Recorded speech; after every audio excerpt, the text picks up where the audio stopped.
Adam Driver leaves interview because he can't stand listening to himself. Many of us can't bear to listen to or watch recordings of ourselves. But when you're the star of some of the year's biggest films, that can get difficult. Adam Driver walked out of a US radio interview when they played a snippet of him singing in Netflix's acclaimed drama Marriage Story. The actor left NPR's talk show Fresh Air during a clip of his performance, the show's executive producer said.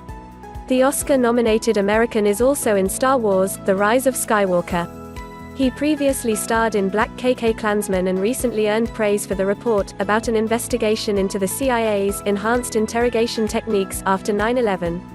But despite his success, Driver has previously spoken about his aversion to revisiting his own performances, which was described as a phobia in a recent New Yorker profile. That phobia apparently struck when NPR played a clip of him singing Being Alive, originally from the musical company, in Marriage Story, according to the Daily Beast. Executive producer Danny Miller told Variety in a statement, "We don't really understand why he left.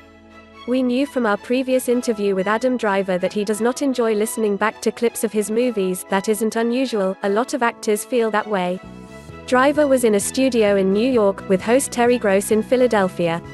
Gross suggested he take off his headphones to avoid the pain of listening to the 20-second clip, the same arrangement they used in a 2015 interview.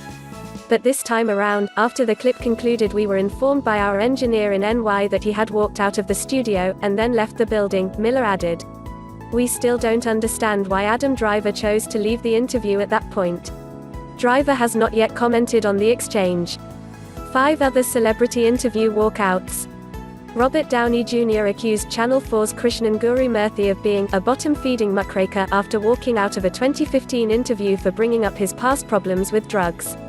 Coldplay's Chris Martin left an appearance on BBC Radio 4's Front Row in 2008 because he was not really enjoying this, adding, "I always say stupid things and I think Radio 4 is the place that will most remind me of that." He returned for one final question. Front Row had another walkout when Russell Crowe took umbrage with host Mark Lawson's suggestion in 2010 that the actor's accent made Robin Hood sound like an Irishman who took frequent holidays in Australia. Jean-Claude Van Damme walked out of a TV interview in Australia in 2017 after saying the questions he was being asked were boring. The PR officer for pop group S Club, formerly Seven, halted an interview on late-lamented BBC Three showbiz show Liquid News in 2003 after host Claudia Winkleman asked about the amount of money they had made. In the 2015 interview, Gross asked Driver why he declined to listen to himself. "I don't want to hear the bad acting that probably was happening during that clip," he replied. "I've watched myself or listened to myself before, then always hate it. And then wish I could change it, but you can't." He has also spoken about feeling like I had to puke when he was obliged to sit through 2015's Star Wars: The Force Awakens, but hid in a green room during the Cannes premiere of Black KKK, for which he received an Academy Award nomination for Best Supporting Actor earlier this year.